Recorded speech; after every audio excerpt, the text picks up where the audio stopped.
In some ways, X-Men Origins Wolverine is a pretty standard issue movie license game. It plays fast and loose with the movie's storyline, and it lifts its basic gameplay style off of an established popular franchise, in this case, God of War. What sets it apart, though, is its unmitigated thirst for bloodshed.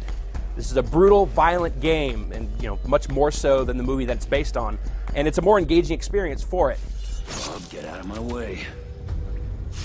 The violence is awesomely excessive and inventively savage, but the danger in relying on brutality and shock is that you have to keep upping the ante, or you're going to lose the player's attention, something that hurts Wolverine as it limps towards its rushed and ultimately underwhelming conclusion. So the game shares some basic story threads with X-Men Origins Wolverine, the movie, but it mangles it up pretty good, and sometimes for the benefit of the game, and sometimes just arbitrarily. The end result is that you won't really care about the story, but the good news is that you don't really have to. All you really need to know is that Wolverine is all about straight murdering fools. The approachable combat makes all this easy enough, giving you some combo attacks, counter attacks, grab moves, environmental kills, and some flashier rage attacks. And an awesome lunge move that lets you get up close and personal with dudes. The lunge is an awesome touch. I actually really like that part. But the rest of the combat feels pretty familiar. The combat is decidedly group focused, though you'll regularly find yourself squaring off against lumbering Goliath-type enemies. The pieces fit together pretty dynamically, and all that bloody carnage is totally worth it. As you might imagine from a dude with 6 long-ass, razor-sharp knives sticking out of his hands, Wolverine's attacks always spill blood, and they usually leave his enemies missing a limb or two at least.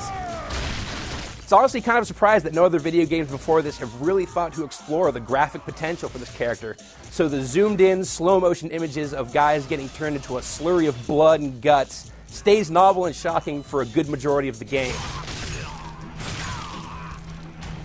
Wolverine can also get pretty well messed up during all his fracas, and you'll be intimately familiar with his muscle and skeletal structures by the time it's all done.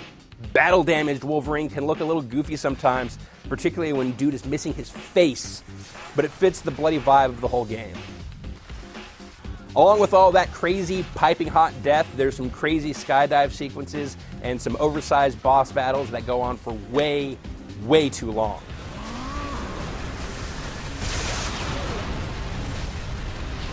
The action's also broken up by some switch and jump puzzles where you gotta turn a crank or drag some heavy thing to some other place, hit some switch, and it all feels like really generic kind of gamey stuff.